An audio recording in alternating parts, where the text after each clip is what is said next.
খাঁটি স্বর্ণ দিয়ে একটা পাত বসাইলেন, আর ওই পাতটার উপরে ডান পাশে 300 চিল মন্ত্রীদের আসন রাখলেন, বাম পাশে 300 চিল মন্ত্রীদের আসন রাখলেন, আর সামনে অধিবেশন চলাকালীন 6 লক্ষ জনগণের জন্য আসন রাখলেন। আল্লাহ রাব্বুল আলামিন এমত অবস্থায় সুলাইমান আলাইহিস সালামকে ডাক দিয়ে বলে, রে সুলাইমান, তোমার সিংহাসন কি বানানো হয়েছে? বলে, হ্যাঁ, সিংহাসন বানানো হয়েছে। এইবার সিংহাসন চালানোর মতো ব্যবস্থা আমাকে করে দাও। আমার আল্লাহ রাব্বুল আলামিন সুলাইমান আলাইহিস সালামের সিংহাসন চলার জন্য বাতাসকে বলে দিলে, রে বাতাস, তুমি সুলাইমান আলাইহিস সালামের আনুগত্য হইয়া যাও। হযরত সুলাইমান আলাইহিস সালাম যখন যেখানে বলবে তার সিংহাসন তুমি সেইখানে নিয়ে যাইবা। এই বিশাল বড় সিংহাসন দুনিয়ার জমিন থেকে 9 মাইল উপর দিয়ে বাতাস নিয়ে গেলেন। এই সারা পৃথিবীটা ঘুরে ভ্রমণ করে 6 ঘন্টার ভিতরে আবার নির্ধারিত স্থানে আয়া পৌঁছতেন।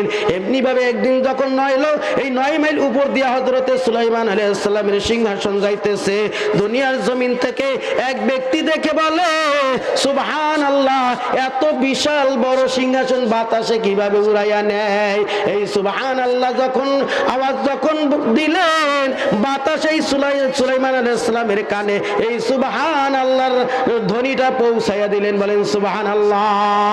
সুবহানাল্লাহর ধ্বনি যখন বাতাস সুলাইমান আলাইহিস সালামের কানে পৌঁছিয়ে দিলেন, হযরতে সুলাইমান আলাইহিস সালাম বাতাসকে বলে, ও বাতাস, তুমি তড়িৎ গতিতে আমার সিংহাসনকে দুনিয়ার জমিনে অবতরণ করুন। বলেন সুবহানাল্লাহ। বাতাস যখন তড়িৎ গতিতে সুলাইমান আলাইহিস সালামের সিংহাসনকে জমিনে পৌঁছে দিলেন, পৌঁছে দেওয়ার পর এইবার সুলাইমান আলাইহিস সালাম ওই সুবহানাল্লাহ বলনেওয়ালা ব্যক্তিকে ডাক দিলেন। ডাক দেওয়ার পর ওই ব্যক্তি থমকে গেলেন, ভয় পেয়ে গেলেন। বলে, হুজুর, আমি তো কিছুই বলি নাই, আপনাকে কোনো মন্দ বলি নাই, খারাপ কিছু বলি নাই। আমি তো আপনার এই বিশাল 27 মাইল দৈর্ঘ্য প্রস্থ বিশাল সিংহাসন বাতাসে কিভাবে উড়িয়ে নিয়ে যাইতেছে, এই আশ্চর্যজনক জিনিসটা দেখে আমি বললাম সুবহানাল্লাহ। আল্লাহর পয়গম্বর হযরতে সুলাইমান আলাইহিস সালাম বলে, রে আল্লাহর বান্দা, এই জন্যই তো আমি তোমাকে ডাকছি। বলে, রে আল্লাহর বান্দা, তুমি যে একবার বলছো সুবহানাল্লাহ, এই তোমার সুবহানাল্লাহর নেক আমার এই বিশাল স্বর্ণ দিয়া, খাঁটি স্বর্ণ দিয়ে যেই দৈর্ঘ্য প্রস্থ 27 মাইল বিশাল সিংহাসন বানাইছি, এই সিংহাসনের চাইতে তোমার একবার সুবহানাল্লাহর দাম অনেক বেশি। বলেন সুবহানাল্লাহ। বিনা কলে হাওয়াই চলে তখতে সুলাইমান, বিনা কলে হাওয়াই চলে তখতে সুলাইমান, তিনি কেমন মুসলমান। আল্লাহু আকবার। আমার প্রাণের ভাইরা, আমার বাবাজিরা, হযরতে সুলাইমান মুসা আলাইহিস সালাতু ওয়াস সালাম আল্লাহ রাব্বুল আলামিনের সাথে কথা বলার জন্য তুর পাহাড়ে চলে গেলেন। তুর পাহাড়ে গিয়ে যখন কথা বলা শুরু করলেন, 3750টা সিঁড়ি অতিক্রম করে তুর পাহাড়ের চূড়ায় গিয়ে ডাক দিয়ে বলে, রব্বে কারীম, আমার মনে সাধ জাগলো, আমি তোমার সাথে কথা নিবেদন করবে। আল্লাহর পয়গম্বর হযরতে সুলাইমান মুসা আলাইহিস সালামকে ডাক দিয়ে বলে, ও মুসা, তুমি আমার সাথে কথা বলবা তো আমি আগে বলবো নাকি তুমি আগে বলবা? আল্লাহর পয়গম্বরের কথা শুনে আল্লাহর পয়গম্বর বলে, রব্বে কারীম, আপনি আগে কথা বলেন।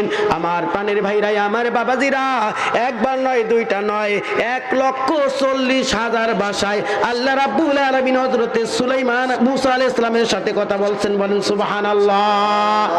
আরো জোরে বলি সুবহানাল্লাহ। কত ভাষায়? 1,40,000 ভাষায়।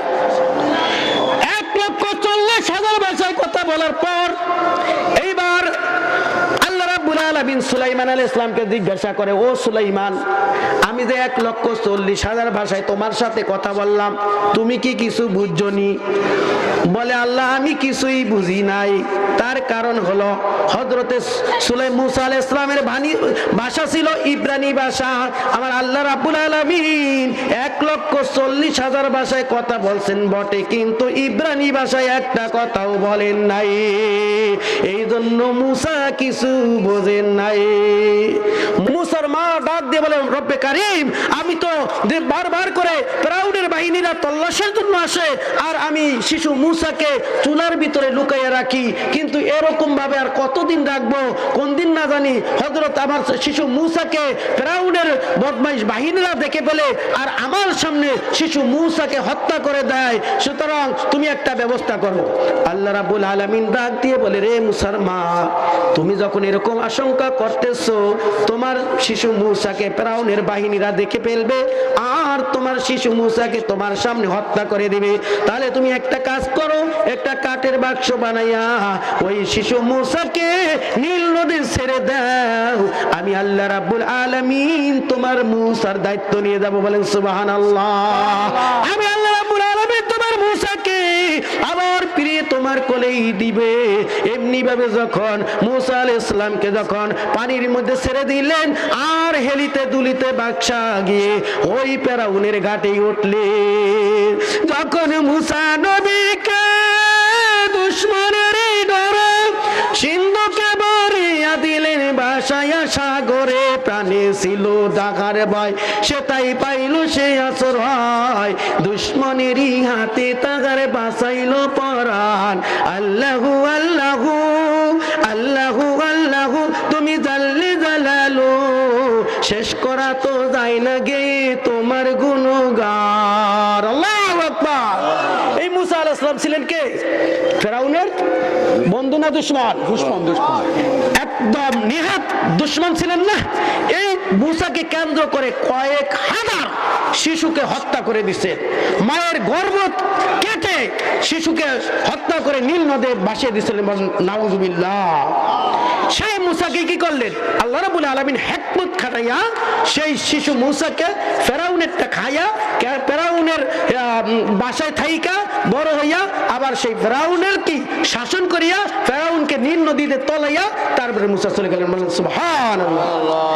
আমার প্রাণের ভাইরা, আমি বলতেছিলাম তুর পাহাড়ে যখন আল্লাহ রাব্বুল আলামিন মূসার সাথে কথা বললেন 1,40,000 ভাষায় কথা বলার পর জিজ্ঞাসা করলেন রে মূসা তুমি কিছু বুঝছনি? বলে না কিছুই বুঝি নাই। তার কারণ হলো মূসার মাতৃভাষায় একটা কথাও বলেন নাই। এইবার দীর্ঘক্ষণ সবাই আবার মূসার মাতৃভাষায় আল্লাহ রাব্বুল আলামিন কথা বললেন। কথা বলার পর এইবার জিজ্ঞাসা করতেছে ও মূসা এইবার কিছু বুঝছনি? আল্লাহর পয়গম্বর নবী মূসা আলাইহিস সালাতু ওয়াস সালাম বলেন মাবুদ এইবার আমি সব কিছু বুঝতে পেরেছি। বলে কি বুঝছো তাহলে বলো। হযরতে মূসা আলাইহিস সালাম বলে মাবুদ গো কি আর বলবো, আপনি দীর্ঘক্ষণ সময় কথা বলছেন, সব কথা তো বলা সম্ভব নয়, তবে কথার একটা সারমর্ম আমি বলে দেই। আপনি দীর্ঘক্ষণ পর্যন্ত আমার সাথে কথা বলছেন, আমার কোনো প্রশংসা আপনার মুখে শুনলাম না, আমার পূর্বের নবীগো কোনো প্রশংসা শুনলাম না, আমার পূর্বের নবীগো উম্মতগো কোনো প্রশংসা শুনলাম না, আমার উম্মতগো কোনো প্রশংসা শুনলাম না। যতক্ষণ পর্যন্ত আপনি কথা বললেন মাবুদ দেখলাম একমাত্র আখিরি জবানার নবী, যেই নবী এখনো দুনিয়ার জমিনে আগমন করে নাই, সেই নবীর উম্মতগো প্রশংসা করছেন। বলেন সুবহানাল্লাহ। আরো জোরে বলি সুবহানাল্লাহ। তাইলে এবার প্রশ্ন হলো কাদের প্রশংসা করছে? শেষ নবীর উম্মতদের। আরে শেষ নবীর উম্মত কারা? আমরা। আমরা সরাসরি বলতে সমস্যা কিসের? আমাদের প্রশংসা করছে। কাদের? আমাদের প্রশংসা করছে।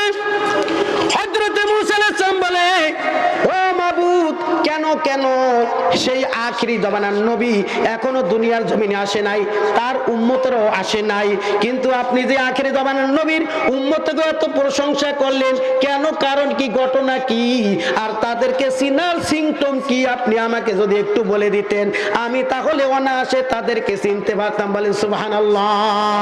আমার বড় ভাইরা, আমার বাবাজিরা, আল্লাহ রাব্বুল আলামিন বলে রে মূসা আমি আমার আখিরি জমানার নবীর উম্মতে গো এত প্রশংসা এই জন্য করেছি আমার আখিরি জমানার নবীর উম্মতে গো 4টা গুণ থাকবো রে মূসা, 4টা গুণ থাকবো। কয়টা গুণ? 4টা গুণ থাকবো। ওই 4টা গুণ অন্য কারো ভিতরে থাকবো না। বলে সেই 4টা গুণ কি? বলে সেই 4টা গুণের ভিতরে 1 নম্বরে গুণ হলো আমার আখিরি জমানার নবীর উম্মতেরা যখন কোনো কাজ শুরু করবে ওই কাজের শুরুতে বলবে বিসমিল্লাহির রহমানির রহিম। আল্লাহু আকবার। আখিরি জমানার নবীর উম্মতেরা যখন কোনো কাজ সমাধান করবে, শেষ করবে, কাজের শেষে বলবে আলহামদুলিল্লাহ। আর আখিরি জমানার নবীর উম্মতে গো আরো 2টা গুণ থাকবে। আমি আজকে 4টা গুণের কথা আপনাদের সামনে বলবো। যদি এই 4টা গুণ যদি আমাদের ভিতরে ঢুকাইতে পারি, ইনশাআল্লাহ আশা করি এই 3 দিনের মাহফিল কামিয়াব হয়ে যাবে। বলেন সুবহানাল্লাহ। আমার প্রাণের ভাইরা, আমার বাবাজিরা, এইবার বলতেছে আখিরি জমানার নবীর উম্মতে গো 4টা গুণের ভিতরে সর্বপ্রথম গুণ হলো কোন কাজের শুরুতে তারা বলবে বিসমিল্লাহির রহমানির রহিম। ও মুসা, যেই কাজের শুরুতে বিসমিল্লাহ বলবে আমি ওই কাজটা সমাধান করার দায়িত্ব আমি আল্লাহ নিয়ে যাব। বলেন সুবহানাল্লাহ। আমার আখিরি জমানার নবীর উম্মতেরা যখন সকালবেলা ব্যবসা করতে যাবে, দোকানের তালা খুলতে গিয়ে বলবে বিসমিল্লাহির রহমানির রহিম। যখন ধান কাটতে যাবে কাটার শুরুতে বলবে বিসমিল্লাহির রহমানির রহিম। গাছ কাটতে যাবে কাটার শুরুতে বলবে বিসমিল্লাহির রহমানির রহিম। জাল ফেলতে যাবে শুরুতে বলবে বিসমিল্লাহির রহমানির রহিম। রাজের কাজ করতে যাবে শুরুতে বলবে বিসমিল্লাহির রহমানির রহিম। এমনি ভাবে যত কাজ করবে বলবে বিসমিল্লাহির রহমানির রহিম। খানা খাইতে যাবে বলবে বিসমিল্লাহির রহমানির রহিম। যখন খানা শেষ হয়ে যাবে বলবে আলহামদুলিল্লাহি রাব্বিল আলামিন। বলবে রে মুসা, আমার আখিরি জমানার নবীর উম্মতেরা যেই খানার শুরুতে বলবে বিসমিল্লাহির রহমানির রহিম আর খানার শেষে বলবে আলহামদুলিল্লাহ, ওই খানাটা যত বড়ই দামি হোক না কেন আমি আল্লাহ রাব্বুল আলামিন তাদের কাছ থেকে ওই খানার হিসাব নেব না। বলেন সুবহানাল্লাহ। আমার আখিরি জমানার নবীর উম্মতেরা যেই কাজের শুরুতে বলবে বিসমিল্লাহির রহমানির রহিম আর কাজের শেষে বলবে আলহামদুলিল্লাহ, ওই কাজের দায়িত্ব আমি আল্লাহ রাব্বুল আলামিন নিয়ে যাব। বলেন সুবহানাল্লাহ। আমার প্রাণের ভাইরা, বিসমিল্লাহর এত বরকত এবং কিয়ামতের দিন ময়দানে মহাশয়ে কঠিন মুসিবতের দিনে একদল ফেরেশতা, একদল লোক বিসমিল্লাহর ঝান্ডা নিয়ে দৌড়াইতে থাকবে। তাদের এত শান শকত, এত মর্যাদা দেখে ফেরেশতারা বলা বলি করব, ও মাবুদ গো, তারা আবার কারা? তারা এত মর্যাদা কোথায় পেল? তারা কি নবী না ওলি? আমার আল্লাহ রাব্বুল আলামিন ডাক দিয়ে বলবে না রে না, এই তারা হলো বিসমিল্লাহর গুরু। বলেন সুবহানাল্লাহ। আমার প্রাণের ভাইরা, আমার বাবাজিরা, সুন্দর একটা ঘটনা আমি সামনে বলতেছি। আমার প্রাণের ভাইরা, আমার বাবাজিরা, বিসমিল্লাহর কত বরকত। হযরতে নূহ আলাইহিস সালাতু ওয়াস সালাম, আপনারা জানেন হযরতে নূহ আলাইহিস সালাম দীর্ঘ 1400 বছর হায়াত পেয়েছিলেন। এর ভিতরে 950 বছর পর্যন্ত দ্বীনের দাওয়াত দিয়েছিলেন। কথা ঠিক কি না? জানেন না আপনারা ইতিহাস? 950 বছর পর্যন্ত দ্বীনের দাওয়াত, ইসলামের দাওয়াত, আল্লাহর পক্ষে দাওয়াত দিয়েছিলেন। কিন্তু 950 বছর দাওয়াতে মুসলমান হয়েছে মাত্র 80 জন। কজন? মাত্র 80 জন। বছরে যদি একজন করে হয় তাহলে কি 950 জন হইতো নাকি? মাত্র 80 জন মানুষ নূহ আলাইহিস সালামের কথায় একমত হলেন আর কালিমা পড়ে মুসলমান হলেন, ইসলামের সুশীতল ছায়ার নিচে আশ্রয় গ্রহণ করলেন। এইবার 80 জন মানুষ মুসলমান হওয়ার পর হযরত নূহ আলাইহিস সালাম যখনই দাওয়াতের জন্য যাইতেন তখন এক এলাকা থেকে মারতে আরেক এলাকায় পাঠাইয়া দিতেন, পোলাপান লাগিয়ে দিতেন, ঢিল মারতেন, পাথর মারতেন। নূহ আলাইহিস সালাম কাঁদতেন, দিনে কাঁদতেন দাওয়াত দিতে গিয়ে, আর রাত্রে কাঁদতেন আল্লাহ রাব্বুল আলামিনের কাছে তাহাজ্জুদ পড়ে, যে রব্বে কারীম, তুমি আমাকে দায়িত্ব নিয়ে পাঠাইলা মুসলমান বানানোর জন্য, দাওয়াতের জন্য, কিন্তু আমার দাওয়াতে তো কেউ সাড়া দেয় না। এমনি ভাবে লম্বা চূড়া ঘটনা, সেই দিকে আমি যাচ্ছি না। আমি বিসমিল্লাহর মর্যাদা বুঝাইতে গিয়ে আমি একটা দৃষ্টান্ত টানতেছি। আমার প্রাণের ভাইরা, আমার বাবাজিরা এমনি ভাবে যখন কান্নাকাটি করতেন, লাস্ট পর্যায়ে হযরত নূহ আলাইহিস সালাম বলে, ও কাফির মুশরিকরা, তোমরা আল্লাহকে মানো, আল্লাহর অস্তিত্বকে স্বীকার করো, আল্লাহকে সিজদা করো, তোমরা মূর্তি পূজা ত্যাগ করো। বলে যদি আমরা আল্লাহকে স্বীকার না করি তাহলে কি হবে? বলে যদি আল্লাহকে স্বীকার না করো হইতে পারে আল্লাহ তোমাদেরকে আযাব দিবে। বলে হে নূহ, তুমি যদি সত্যি নবী হয়ে থাকো আর তোমার আল্লাহ যদি সত্য হয়ে থাকে তাহলে তুমি যদি পারো তাহলে একটু আযাব এনে দেখাও। কি এনে দেখাও? আযাব। একটু আযাব এনে দেখাও, দেখি পারো কিনা। কেমন তোমার ক্ষমতা, কেমন তোমার মাবুদের ক্ষমতা, কেমন তুমি নবী হয়েছো আর কেমন তোমার মাবুদ আল্লাহ হয়েছে, দেখি একটু আযাব এনে দেখাও। আমার প্রাণের ভাইরা, হযরত নূহ আলাইহিস সালাম বেতৃষ্ণা হয়ে ব্যতিক্রম হয়ে এইবার আল্লাহ রাব্বুল আলামিনের কাছে কান্নাকাটি শুরু করে দিলেন। বলে রব্বে কারীম, আমার কথা তো তোমার বান্দারা মানে না, ওই কাফির মুশরিক বেদিন বেঈমানেরা আমার কথা তো মানি না, এখন বলতেছে একটু আযাব এনে দেখাইতে। আল্লাহ রাব্বুল আলামিন ডাক দিয়ে বলে, ও নূহ, তোমার কথায় আর একটা মানুষও মুসলমান হবে না, যা হওয়ার তা হয়ে গেছে। 80 জন মানুষ তোমার কথায় দীর্ঘ 950 বছরে মুসলমান হয়েছে, আর একটা মানুষও তোমার কথায় মুসলমান হবে না। তারা যেহেতু চেয়েছে আযাব দেওয়ার জন্য, আযাব চাইতে চেয়েছে, তাহলে তুমি বলো আমি তাদেরকে কি আযাব দিব? আল্লাহর পয়গম্বর নবী নূহ আলাইহিস সালাতু ওয়াস সালাম ডাক দিয়ে বলে, ওয়াকালা নূহ রাব্বি লা তাযার আলাল আরদি মিনাল কাফিরিনা দাইয়ারা। আল্লাহু আকবার। আমার প্রাণের ভাইরা, আল্লাহ রাব্বুল আলামিনকে হযরত নূহ আলাইহিস সালাতু ওয়াস সালাম ডাক দিয়ে বলে, রব্বে কারীম, তুমি এই পৃথিবীটাকে প্লাবন দিয়ে দাও, পানি দিয়ে দাও, বন্যা দিয়ে দাও, ধ্বংস করে দাও, এই পৃথিবীকে দাইয়া বানায়া দাও। আমার এই আর তাদেরকে দাওয়াত দেওয়ার প্রয়োজন নাই, তুমি তাদেরকে ধ্বংস করিয়া দাও। এইবার আল্লাহ রাব্বুল আলামিন বলে, নূহ রে, আমি প্লাবন দিব, পানি দিব, বন্যা দিব, ধ্বংস করে দিব, তবে তোমার কথায় যেই 80 জন মানুষ একমত হইল তাদেরকে তো তোমার আশ্রয় দেওয়া লাগবে। কথা ঠিক না? তাহলে তাদেরকে আশ্রয় দিতে হলে একটা ব্যবস্থা তো করতে হবে। তাহলে তুমি একটা কাজ করো, একটা নৌকা বানিয়ে নাও, একটা কাঠের নৌকা বানিয়ে নাও। নৌকাটা লম্বা হবে কতটুকু আমি বলে দিব, চওড়া হবে কতটুকু তাও বলে দিব, নৌকা উঁচা হবে কতটুকু তাও বলে দিব, নৌকার তালা হবে কয়টা তাও আমি বলে দেব, এবং নৌকার ভিতরে কত হাত উঁচা হবে তাও আমি বলে দিব। আল্লাহ রাব্বুল আলামিন ডাক দিয়ে বলে, রে নূহ, ওই নৌকা বানাইবা, নৌকা লম্বা হবে 1000 হাত। বলেন সুবহানাল্লাহ। নৌকা লম্বা হবে 1000 হাত। নূহ রে, নূহ নৌকা বানাইবা, নৌকা চড়া হবে 600 হাত। নূহ নৌকা বানাইবা, নৌকা উঁচা হবে 50 হাত। নৌকার ভিতরে তালা হবে 3টা। ও নূহ, নৌকা বানাইবা, নৌকার ভিতরে তক্তা লাগাইবা কত তাও আমি বলে দেই। নৌকার ভিতরে তক্তা লাগাইবা 1,24,000 চারখানা। বলেন সুবহানাল্লাহ। 1,24,000 চারখানা তক্তা লাগাইবা নূহ। তবে খবরদার, একটা গাছের তক্তা লাগাইবা, খবরদার 2টা গাছ লাগাইবা না। সুবহানাল্লাহ।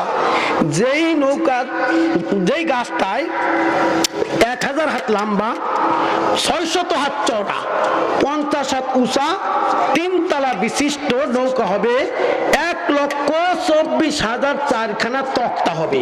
গাছটা তো খুব ছোট হইলে হয় মনে হয় নাকি? হ্যাঁ, খুব ছোট হইলে হয়। আমার প্রাণের ভাইরা, হযরত নূহ আলাইহিস সালাম বলে, রব্বে কারীম, আপনি নৌকা বানাইতে বলছেন, ঠিক আছে, 1000 হাত লম্বা বানাইতে বলছেন, কোনো সমস্যা নাই, বানাইতে পারবো। 600 হাত চওড়া বানাইতে বলছেন, সমস্যা নাই, বানাইতে পারবো। 50 হাত উঁচা বলছেন, বানাইতে পারবো, সমস্যা নাই। 3 তলা বানাইতে বলছেন, বানাইতে পারবো, সমস্যা নাই। 1,24,000 চারখানা তক্তা লাগাইতে বলছেন, লাগাইতে পারবো, সমস্যা নাই, তবে আপনি যে শর্ত দিয়ে দিছেন একটা গাছের তক্তা লাগাইতে হবে। ও রব্বে কারীম, আমি একটা গাছ, এত বিশাল বড় গাছ আমি কোথায় পাবো? আমার প্রাণের ভাইরাই, আমার বাবাজিরা, আল্লাহ রাব্বুল আলামিন ডাক দিয়ে বলে, ও নূহ, আমি জানতাম তোমার জীবনে এমন একটা ঘটনা ঘটবে, এই জন্য আমি লোহিত সাগরের কিনারায় এত বিশাল বড় একটা গাছ বানাইয়া রাখছি। বলেন সুবহানাল্লাহ। আর যারা বলি সুবহানাল্লাহ। কথা কি আপনারা বুঝতে সমস্যা হয়? বুঝেন তো? তো একটু দিলের কানটা লাগিয়ে শুনলেন। বিসমিল্লাহর কত বরকত, একটু দিলের কানটা লাগিয়ে শুনলেন। তারপরে ভাইরা বলতে চেয়েছিলাম, আল্লাহ রাব্বুল আলামিন হযরত নূহ আলাইহিস সালামকে বলছে, আমি জানতাম তোমার জীবনে এরকম একটা দুর্ঘটনা ঘটবে, এই জন্য লোহিত সাগরের কিনারায় আমি একটা গাছ বানাইয়া রাখছি এত বিশাল বড়। ওই গাছটা এনে তুমি তক্তা বানাইয়া নৌকা বানাইয়া নাও। এইবার শুধু গাছ হইলেই হইল না, আরো একটা সমস্যা আছে। কি সমস্যা কোনছে? গাছ আনতে হইব। মাশাআল্লাহ মাশাআল্লাহ, দেখছেন? গাছ এত বিশাল বড় গাছ, ও মাবুদ, এত বিশাল বড় গাছ আমি এই লোহিত সাগরের কিনারা থেকে কিভাবে আনবো? আমি ক্যারিং পাবো কোথায়? আবার আল্লাহ রাব্বুল আলামিন বলে, নূহ রে, আমি এই ডিজিটাল যুগের ক্যারিং তো আর নাই, আমি তোমার জন্য একটা উম্মত বানিয়ে রাখছি, এত ছোট, যার নাস্তা খাইতে রুটি লাগে 12,500। সুবহানাল্লাহ। কত হাজার? 12,500 রুটি লাগে নাস্তা খাইতে। ওই উম্মতটাকে তুমি বলে দাও তার নাম হলো উজ। এত লম্বা ছিলেন, নীল নদের ভিতর থেকে মাছ ধরে সূর্যের সাথে তাপ দিয়ে তারপরে খাইতেন, এত লম্বা ছিলেন। ওই উজকে বলে দাও তোমার গাছ এনে দিতে। হযরতে নূহ আলাইহিস সালাম উজকে ডাক দিয়ে বলে, উজরে, আমার গাছটা এনে দিতে হবে লোহিত সাগরের কিনারা থেকে, বিনিময় তুমি কি চাও? উজ বলে, বিনিময় তুমি নবী মানুষ, তোমার কাছ থেকে বেশি আর কিছু চাই না, আমি তোমার গাছ এনে দিব, বিনিময় শুধু এক বেলার নাস্তা। কয় বেলার? কত হাজার রুটির মামলা? 12,500 রুটির মামলা। আর এই 12,500 রুটির সাথে ভাজি লাগবে কয় বোন? বলেন দেখি। টন খানেক লাগবে আলু নাকি? এইবার নাস্তা বাস্তা খাইয়া যদি কয়, নূহ রে, এক কাপ চা দাও, তো কাপটা মানে এটু কইলে হইব নাকি? হ্যাঁ, কমপক্ষে 5,000 লিটারের একটা টাঙ্কি লাগবে নাকি? হযরত নূহ আলাইহিস সালাম আল্লাহর উপর তাওয়াক্কুল করে বলে, রে উজ, যাও তুমি গাছ এনো, তোমাকে আমি নাস্তা খাওয়াবো। আমার প্রাণের ভাইরা, আমার বাবেজিরা, ওই উজ লোহিত সাগরের কিনারায় মাঝখান দিয়ে চলে গেলেন।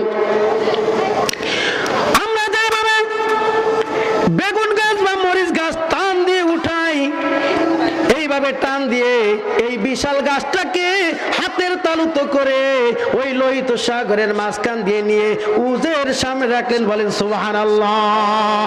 এইবার বলেন, নূহ রে, আমি তোমার কাজ সমাধান করেছি, আমি তোমার গাছ এনে দিয়েছি, এইবার তুমি আমার নাস্তার ব্যবস্থা করো। আমার প্রাণের ভাইরাই, আমার বাবাজিরা, একটু লক্ষ্য করে শুনি, বিসমিল্লাহর কত বরকত, বিসমিল্লাহর কত বরকত। হযরত নূহ আলাইহিস সালাতু ওয়াস সালাম একটা পিরিজের মধ্যে করে 3 পিস রুটি ওই উজের সামনে দিলেন। এইবার উজ বলতেছে, নূহ রে, আমার সাথে ফাজলামি করার জায়গা পাও না বুঝি? আমার সাথে মজা করতেছো নাকি? আমি প্রতিদিন নাস্তায় 12,500 রুটি খাই, আমার পেট ভরে না, আর তুমি যে 3 পিস রুটি দিলে আমার সামনে, এই 3 পিস রুটি তো আমি যদি নাক দিয়া টান দেই তাও চলে যাবে, আমি আলাপ পাবো না। তুমি এই অসম্মানী আমাকে কেন করলা? এই অসম্মানী আমাকে কেন করলা? আমার প্রাণের ভাইরাই, আমার বাবাজিরা, হযরত নূহ আলাইহিস সালাম বলে, হুজুরে, তুমি খাওয়া শুরু করো, লাগলে আমি আরো দিব, তবে একটা শর্ত হলো, তুমি খাওয়ার শুরুতে বলবা বিসমিল্লাহির রাহমানির রাহিম।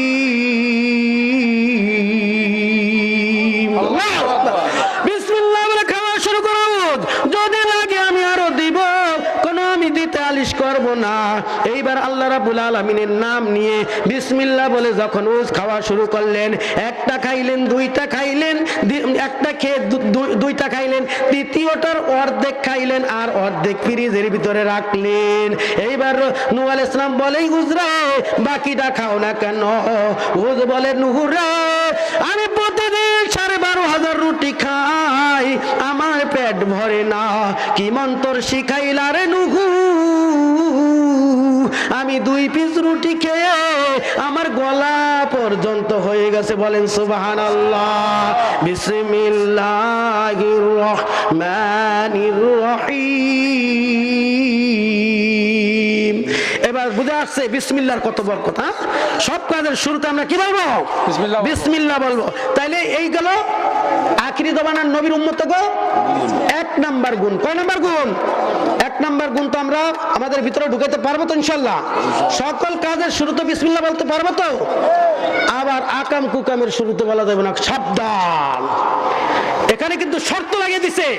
আল্লাহর পয়গম্বর বলেন, আমার একটা হাদিস যদি আমার উম্মতরা পালন করতে পারে সঠিকভাবে, তাইলে আমার অসংখ্য অগণিত হাদিস পালন করা হয়ে যাবে এবং কোরআনের 6,666টি আয়াত পালন করা হয়ে যাবে। বলেন সুবহানাল্লাহ।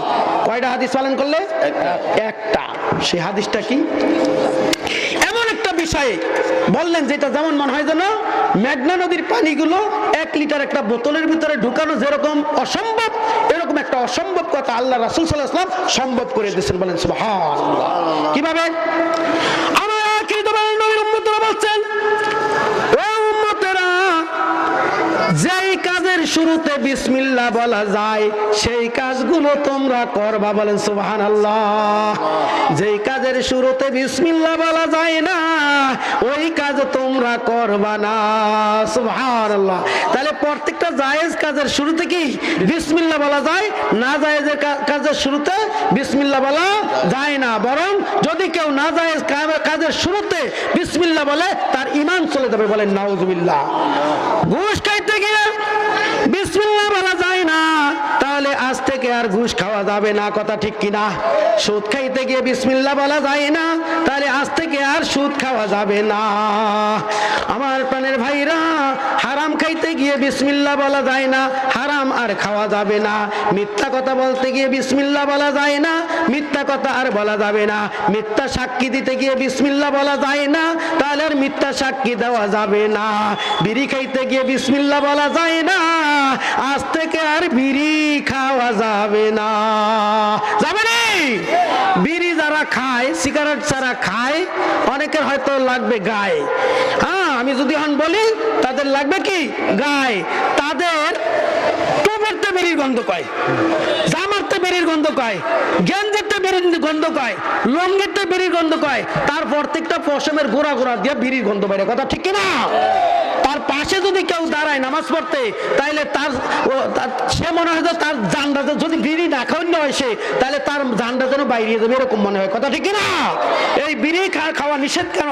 এই বিড়ির এত দুর্গন্ধ, আর এতে মানুষকে কষ্ট দেয়। আর মানুষের মনে কষ্ট দেওয়া, আল্লাহ রাসূল সাল্লাল্লাহু আলাইহি ওয়াসাল্লাম বলছেন, কাবা শরীফকে ভাঙ্গার চাইতে মানুষের মনে কষ্ট দেওয়া বেশি কঠিন গুনাহ। বলেন নাউজুবিল্লাহ। কারণ কাবা শরীফ বানাইছে কে? একটু সাথ দাও। কাবা শরীফ বানাইছে আল্লাহ না, কাবা শরীফ নির্মাণ করছে হযরত ইব্রাহিম আলাইহিস সালামের ছেলে ইসমাইল সহকারে। হ্যাঁ, ইসমাইল আলাইহিস সালাম। কিন্তু মানুষের মন বানাইছে কে? সরাসরি আল্লাহ। এই জন্য মানুষের মনে আঘাত দেওয়া, মানুষের মনে কষ্ট দেওয়া, এটা কাবা শরীফ ভাঙ্গার চাইতে তার চেয়ে কঠিন গুনাহ। কাউকে আপনি ক্ষমতার প্রবলে পড়ে আপনি তাকে ছোট করে, খাটো করে কথা বলবেন, তার মনে আঘাত দেবেন, এটা আল্লাহ রাব্বুল আলামিন বরদাস্ত করে না। আপনি জাইনা রাখেন, আজকে সে ছোট দেখে সে আপনার কথার প্রতিবাদ করে নাই, কিন্তু ফেরেশতারা পাশে দাঁড়িয়ে তার কথার প্রতিবাদ করেছে, আপনার কথার জবাব দিয়েছে। এমনকি ময়দানে মহাশয় কঠিন মুসিবতে আপনি তার জন্য একটা দায়ী হয়ে তার দাবির তলে রয়ে গেলেন। সেই দিন আপনাকে আপনার ন্যাক দিয়ে আপনার এই যে তাকে অপমান করলেন, এই অপমানের খেসালত দিতেই হবে। একটু জিকির করি, লা ইলাহা ইল্লাল্লাহ, লা ইলাহা ইল্লাল্লাহ। জোরে, লা ইলাহা ইল্লাল্লাহ মাইকেলা গেল লা ইলাহা ইল্লাল্লাহ লা ইলাহা ইল্লাল্লাহ লা ইলাহা ইল্লাল্লাহ লা ইলাহা মাইকে লাগালো লা ইলাহা লা ইলাহা ইল্লাল্লাহ লা ইলাহা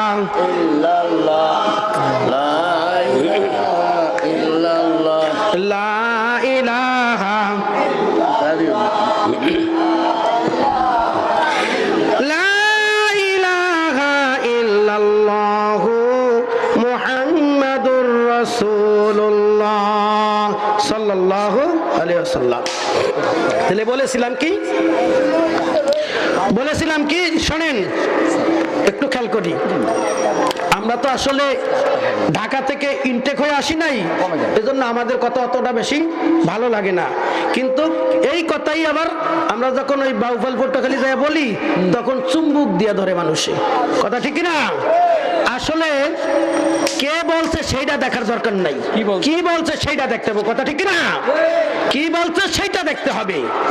হইতে পারে বক্তা আমার চাইতে কম শিক্ষিত, যদি বিষয়গুলো আমার জানা থাকে তাহলে আমার জন্য হবে কি তাকরা, মানে আবারও বারবার তাকরা মানে কি বারবার শুনো, বারবার এটারে রিভিশন দেওয়া।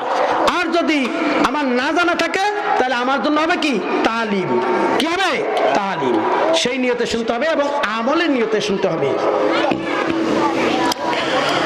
এইবার আমি বলেছিলাম যে যেই খানার শুরুতে বিসমিল্লাহ বলবে, আর যেই খানা আমি বলেছিলাম যে আল্লাহর পয়গম্বর বলছেন একটা হাদিস মানলে সমস্ত হাদিস মানা হয়ে যাবে আর সমস্ত কোরআনের আয়াতগুলো মানা হয়ে যাবে। তাহলে যদি আপনি যেই কাজের শুরুতে বিসমিল্লাহ বলা যায়, হালাল প্রত্যেকটা কাজের শুরুতে বিসমিল্লাহ বলা সুন্নত, আপনি সেই কাজগুলো করবেন। আর যেই কাজের শুরুতে বিসমিল্লাহ বলা যায় না সেই কাজ করবেন না। তাহলে কি আপনার দ্বারা গুনাহ হবে? না। গুনাহ হবে? হবে না। তাইলে এই আপনার দ্বারা যদি কোনো গুনাহই না হইতে পারে, তাহলে আপনি আল্লাহর রাসূল সাল্লাল্লাহু আলাইহি ওয়াসাল্লাম বলছেন একটা হাদিস মানলে সমস্ত হাদিস অগণিত অসংখ্য হাদিস মানা হয়ে যাবে, আর কোরআনের 6666 আয়াত মানা হয়ে যাবে। এটার প্রমাণটা কি পেয়েছেন কি পান নাই? হ্যাঁ, একটা হাদিস মানলে এই হাদিসটা যদি আমরা মানতে পারি, যেই কাজের শুরুতে বিসমিল্লাহ বলা যাবে সেটা আমরা করব, যেই কাজের শুরুতে বিসমিল্লাহ বলা যায় না সেটা করব না। ছোটবেলায় তো অনেকে প্রেম প্রীতি করছে নাকি? প্রেমের সিডি লাগতো না, এখন তো মোবাইলের যুগ, এখন আর সিডি লাগে না, লাগেনি? এখন আর মোবাইলের যুগ, এখন আর সিডি লাগে না। ওই কিছু লেখতে হলেও ওই মোবাইলেই লেখা পাঠান যায়। তো এই প্রেমের সিটির শুরুতে যদি অবৈধ প্রেম যেটা আর কি, অবৈধ প্রেম যেটা, ওই প্রেমের শুরুতে প্রেমের সিটির শুরুতে যদি কেউ বিসমিল্লাহ বলে, কি বিসমিল্লাহ লেখে, তাহলে তার ঈমান চলে যায়। বলেন নাউজুবিল্লাহ। কারণ অবৈধ কাজ এটা কি, এটা হলো অবৈধ কাজ। অবৈধ কাজের শুরুতে কি না বিসমিল্লাহ লেখা যায় না। ভাই একটু আওয়াজটা বাড়িয়ে দেন, কানে আওয়াজ আসছে না, একটু আওয়াজ হয়তো বক্সটা ঘুরিয়ে দেন, আর একটু এদিকের আওয়াজ একটু বাড়িয়ে দেন। সাউন্ডই হয় না। এবার একটা মাইক দিছে এই করতে খানার শুরুতে বিসমিল্লাহ, খানার শেষে কি আলহামদুলিল্লাহ। তবে খানাটা হইতে হবে হালাল। খানাটা কি হইতে হবে? হালাল হইতে হবে। পরের খোপের মুরগি চুরি কইরা আইনা এই শীতের দিনে যদি পরের খোপের মুরগি যদি চুরি কইরা, হাঁস চুরি করে আইনা যদি খুব মজা কইরা খাই, আর খাওয়ার শুরুতে যদি বলি বিসমিল্লাহির রহমানির রহিম, খানার শেষে বললাম আলহামদুলিল্লাহ, এই খানার হিসাব নিবে কি নিবে না? শুধু হিসাবই নিবে না, ওই হাঁসের খেসালত এমন কায়দায় আপনাকে দিতে হবে। আপনি রোজা করেন, নামাজ পড়েন, আর তাহাজ্জুদ পড়েন, আর যা কিছু করেন না কেন, ময়দানে মহাশরে কঠিন মুসিবতের দিনে আপনার এই নেক দিয়ে তার আমলনামা পূরণ করে দিবেন, আর আপনি শূন্য নেক হয়ে আপনি জাহান্নামে চলে যাবেন। কথা ঠিক কিনা? তাইলে খানা হইতে হবে হালাল। হারাম বস্তু খাইলে ইবাদত বন্দেগী কবুল হয় না। ইব্রাহিম বিন আদম ছিলেন বালকের বাদশা ছিলেন, রাষ্ট্রের বালক রাষ্ট্রের বাদশা ছিলেন। উনি একটা সময় আল্লাহর বিশ্ববিখ্যাত ওলি হয়ে গেলেন। ওলি হওয়ার পর বিশাল কাহিনী, ওলি হওয়ার পর সে যখন হজের মৌসুমে হজে গেলেন, হজে যাওয়ার পর হজ করার পর সমস্ত লোকজন বাড়িতে চলে গেলেন। ইব্রাহিম বিন আদম চিন্তা করলেন আমি একটু বাইতুল মুকাদ্দাস থেকে ঘুরে আসি। ওই সময় মক্কার ঘর থেকে বাইতুল মুকাদ্দাসে যাওয়া খুব একটা কঠিন সময়, কঠিন জিনিস ছিল, খুব দুরবস্থা ছিলেন, যানবাহনের কোনো ব্যবস্থা ছিলেন না। হযরত ইব্রাহিম বিন আদম যখন বাইতুল মুকাদ্দাসে যাইবেন, এবার মক্কার বাজার থেকে, মক্কার শহর থেকে, কথা বলেন না, মক্কার শহর থেকে কিছু খুরমা খেজুর কিনে নিলেন। বাইতুল মুকাদ্দাস যাইবেন, যখন ক্ষুধা লাগবে, রাত্র হবে, 2 পিস খেজুর খাবে, পানি খাবে, যেখানে রাত সেখানে কাইত হয়ে যাবে, এই মর্মে কিছু খুরমা খেজুর নিলেন। খুরমা খেজুর নেওয়ার সময় ওই খুরমা খেজুর যখন দোকানদার মেপে দিলেন, থলের ভিতরে নিলেন, ব্যাগের ভিতরে নেওয়ার পর ব্যাগটা সুন্দরভাবে যখন বাঁধলেন, বাঁধার পর ব্যাগটা উঠাইলেন, উঠানোর পর দেখতেছেন নিচে একটা খুরমা খেজুর পড়ে আছে। ইব্রাহিম বিন আদম চিন্তা করলেন, মনে করলেন যে এই খুরমা খেজুরটা আমার মাপা খেজুর থেকে পড়ছে, যেহেতু আমার ব্যাগের পাশে। ইব্রাহিম বিন আদম কষ্ট করে আর ব্যাগটা খুললেন না, না খুলে ওই খুরমা খেজুরটা মুখে দিয়ে চিবিয়ে খেয়ে নিলেন। খেয়ে নেওয়ার পর দীর্ঘ হাঁটতে লাগলেন। দীর্ঘ 1 দিন নয়, 2 দিন নয়, 1 বছর পর্যন্ত হেঁটে বাইতুল মুকাদ্দাস গিয়ে উপস্থিত হয়ে গেলেন। বলেন সুবহানাল্লাহ। বাইতুল মুকাদ্দাস যখন উপস্থিত হয়ে গেলেন, এইবার ইব্রাহিম বিন আদম এশারের নামাজ পড়ে এক কোনায় শুয়ে গেলেন।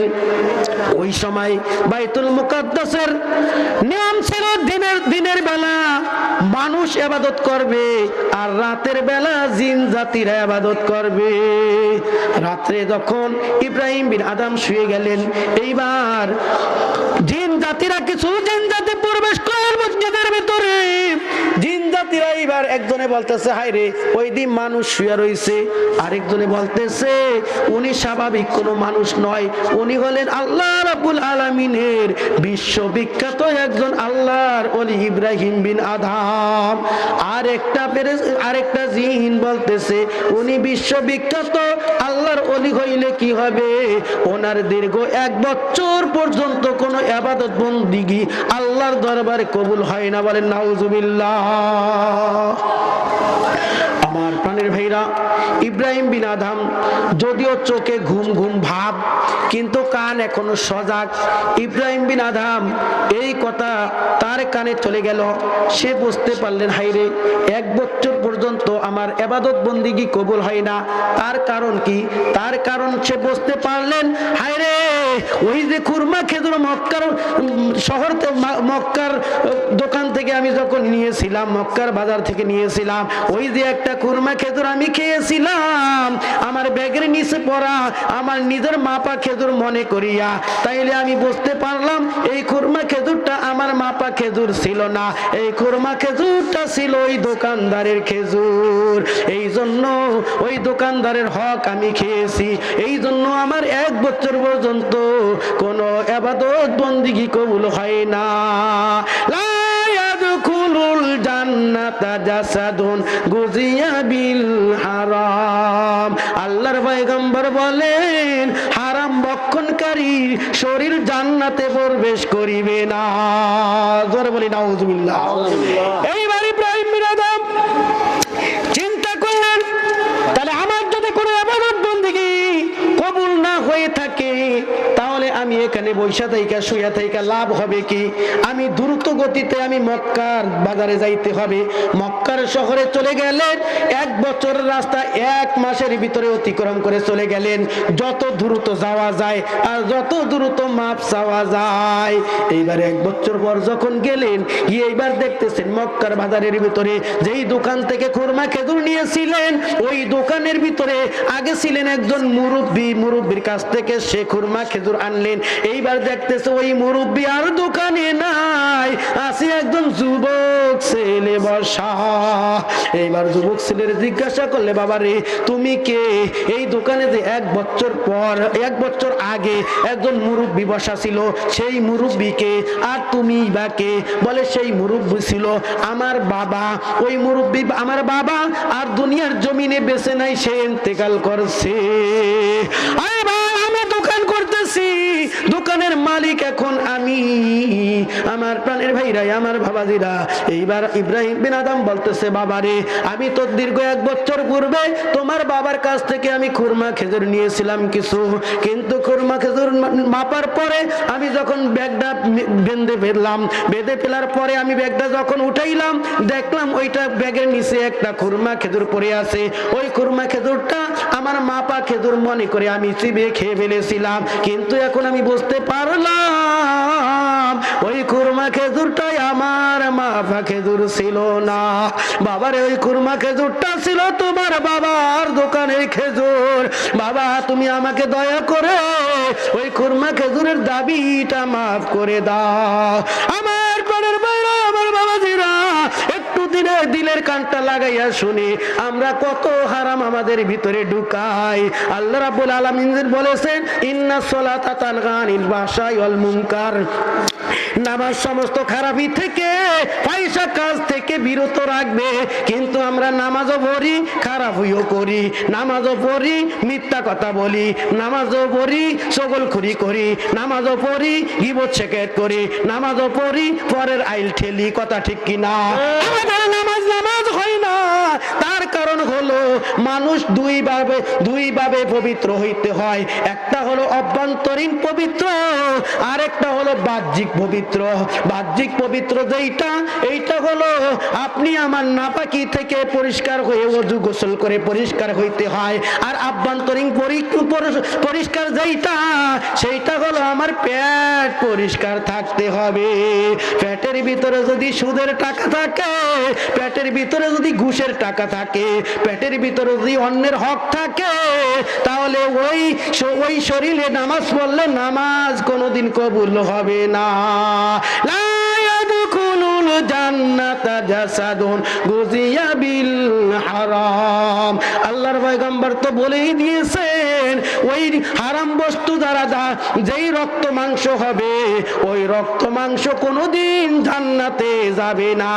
জান্নাতে যদি না যায় তাহলে যাবে কোথায়? ফারিকুম ফিল জান্নাতি ওয়া ফারিকুম ফিস সাঈর। মৃত্যুর পরে দুইটাই রাস্তা হবে, দুইটার একটা জায়গায় আপনাকে যাইতে হবে। হয়তো জান্নাতে যাইবেন, নয়তো জাহান্নামে যাইবেন। দুইটার একটা জায়গায় যাইতে হবে। যেহেতু আল্লাহর রাসূল বলছেন জান্নাতে যাওয়া যাবে না, তাহলে যাইতে হবে জাহান্নামে। কথা ঠিক কিনা? আমার পরের বাইরে, আমার বাবাজিরা গো, এইবার ইব্রাহিম বিন আদম যখন বললেন, বাবা আমাকে তুমি মাফ করে দাও, ইব্রাহিম বিন আদমের কথা শুনে ওই যুবক বেচারা বললেন, বাবা গো আপনি যখন খুরমা খেজুরটা খেয়েছিলেন, ওই খুরমা খেজুরের মালিক ছিল তখন আমার বাবা একা। তখন যদি আপনি মাপ চাইতেন, বাবা একা মাফ করে দিলে মাফ হয়ে যাইতো। বাবা যখন মারা গেছেন, ওই খুরমা খেজুরের মালিক ওয়ারিশ সূত্রে হয়ে গেছি আমরা 4 জন। কয়জন? আমরা 4 জন, আমি এবং আমার মা এবং আমার ভাই, আমার বোন। বলে আমি হয়তো আমারটা মাফ করে দিতে পারি, বাকিগুলো মাফ করার মালিক তো আমি না। আর আমি আল্লাহই তো নিজে কোনোদিন পরের হক মাফ করতে পারেন না, তাইলে মানুষ কিভাবে মানুষের হক মাফ করবো? কথা ঠিক না? আমি কঠিন মুসিবতে পড়েছি, খুরমা খেজুর খেয়ে 1 বছর পর্যন্ত আমার কোনো ইবাদত বন্দেগী কবুল হইতেছে না। তাহলে তুমি তোমার অংশ মাফ করে দাও, আর বাকিগুলোর কাছে আমাকে নিয়ে যাও। তাদের হাতে ধরি, পায়ে ধরি, যেমনি হোক আমি মাপ চেয়ে আনতে হবে, নাই তো আমার উপায় নাই। মায়ের কাছে নিয়ে গেলেন, বেচারা ছেলেটা তার নিজেরটা মাফ করে দিলেন। এইবার মায়ের কাছে নিয়ে গেলেন, মায়ের কাছে মাপ চাইলেন। এবার বোনের কাছে কয়, বোন কোথায়? বলে অমুক এলাকায় বিয়ে দিয়ে দিছি। বলে আমাকে সেখানে নিয়ে যাও। সেখানে নিয়ে গেলেন, একটা খুরমা খেজুর খেয়ে কত বিপদে পড়লেন দেখেন বেচারা। আমার বলে তোমার ভাই কোথায়? বলে আমার ভাই অমুক জায়গায় বাড়ি করেছে। বলে তার কাছে নিয়ে যাও। সে তার কাছে নিয়ে গেলেন, নিয়ে যাওয়ার পর এইবার তার কাছ থেকেও মাপ চাইলেন। 4 জনের কাছ থেকে মাপ চাওয়ার পর এইবার ইব্রাহিম বিন আদম শুকরানা নামাজের জন্য সিজদায় পড়ে গেলেন। বলেন সুবহানাল্লাহ। ইব্রাহিম বিন আদম বলেন, আমার এই দীর্ঘ 1 বছরের সিজদার যেই মজা আর আজকের সিজদার মজা, দুনিয়া এবং আসমান পর্যন্ত পার্থক্য। বলেন সুবহানাল্লাহ। আজকের সিজদায় আমি এত মজা পেয়েছি, এত মজা পেয়েছি, দীর্ঘ 1 বছরের সিজদায় আমি এত মজা পাই নাই। তার কারণ হলো আমার ভিতরে হারাম ছিল, ওই বেচারা যখন মাফ করে দিয়েছে, আমার আল্লাহ আমাকে মাফ করে দিয়েছে। এই জন্য আজকে আমি যখন সিজদা করলাম, আমার মাওলা পাক সিজদার ভিতরে আমার মহব্বত ঢেলে দিল। বলেন সুবহানাল্লাহ। লা ইয়াদখুলুল জান্নাতা জাসাদুন গুজিয়া বিল হারাম। তাহলে হারাম বেশি বেশি করে খাওয়া যাবে নাকি? পরের হক বেশি বেশি করে মারা যাবে নাকি? মারা যাইবা? যত করো চালাকি, মরিয়া দেখো জালাকি। অমাকারু অমাকারাল্লাহ আল্লাহু খায়রুল মাকিরিন। আমার আল্লাহ রাব্বুল আলামিন কোরআনুল কারীমের ভিতরে বলে, তোমরা আর কত বড় মক্করবাজি জানো, তার চাইতে মক্করবাজি আমি জানি। সুবহানাল্লাহ। কত বাইলে ঘুরাইয়া গাড়াইয়া চালাকি কইরা হ্যাঁ জায়েজ করে, কথা ঠিক না? যতই চালাকি করো, কোনো চালাকি কাজে আসবে না। এইবার যাই কথাটা আমি বোঝাইতেছিলাম, আল্লাহ রাব্বুল আলামিন যে বলছে, আমার আখিরি জবান নবীর উম্মতেরা, তাদের 4টা গুণ থাকবে। 1 নাম্বার গুণ হলো খানার শুরুতে বিসমিল্লাহ, কাজের শুরুতে বিসমিল্লাহ, খানার শেষে আলহামদুলিল্লাহ, কাজের শেষে আলহামদুলিল্লাহ। যেই খানার শুরুতে বিসমিল্লাহ বলবে, যেই খানার শেষে আলহামদুলিল্লাহ বলবে, ওই খানা যত বড় দামি হোক, আমি আল্লাহ রাব্বুল আলামিন হিসাব নিব না, তবে খানাটা হইতে হবে হালাল। নাকি?